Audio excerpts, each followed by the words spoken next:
Sam Huff, the great Giants linebacker, died Saturday in Winchester, VA, at the age of 87.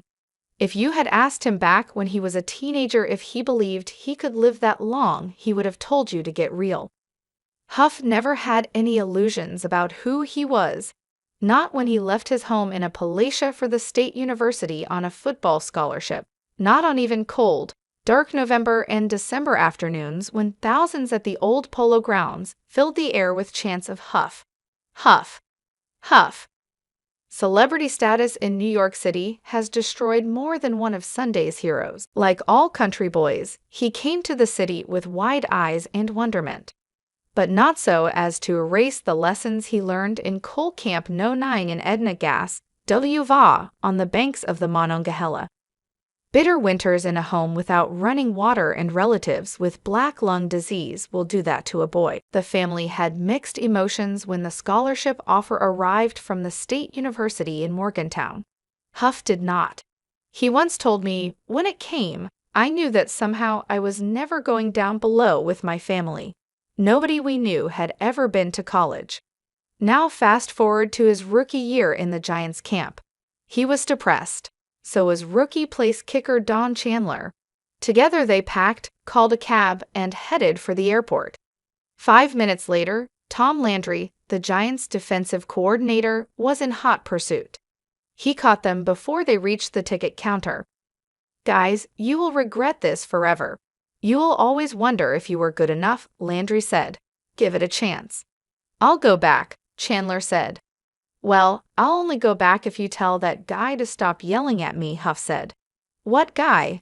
"Coach Lombardi." "There's no guarantee anyone could do that, but I'll try," Landry said. That day, a Hall of Fame career was saved. In 1982, in his acceptance speech at Canton, he twice voiced his respect and admiration for the family that shaped him. "My family and I came up as part of the pick and shovel group," he said. The mine tasked the town's lone economic artery. Huff was born there in 1934 at the height of the Great Depression. If you were a resident adult male back then, chances were you would spend more than half your life below ground in the cold, damp, darkened catacombs 4 miles beneath Coal Camp No. 9. Huff's father did, along with 2 uncles and countless nephews and cousins. It was assumed by all of the family that upon high school graduation, Huff would join them. His background enabled him to fit right in with the gritty city style of the game the Giants played, however. Huff, Andy Robustelli, and Jim Katcavage, surrounded by a supporting cast just as tough, changed the New York fan mentality. Instead of "we want a touchdown," the chants morphed into defense, defense, defense. It was the first time that cheer was ever heard in a pro football stadium, and it brought a new marching song to a storied franchise. On Mondays, in what then was the city's sports restaurants like Shores and Manuches, the expense account lunch crowds sat at their tables moving salt and pepper shakers around to recreate what their heroes had done at Yankee Stadium 24 hours earlier. Deborah Matthews, a lawyer for Huff's daughter, Catherine Huff Myers, told the Associated Press that Huff died of natural causes. An obituary released by the Giants said Huff had been diagnosed with dementia in 2013. Sam was one of the greatest Giants of all time. He was the heart and soul of our defense in his era, team president John Mara said in a statement. The entire Pro Football Hall of Fame family mourns the passing of Sam Huff, Hall of Fame president Jim Porter said in a statement. The Hall of Fame will forever guard his legacy. The Hall of Fame flag will be flown at half-staff in Sam's memory. Drafted out of West Virginia in the 3rd round in 1956, Huff played for New York from 1956-63. He was traded to Washington before the 1964 season.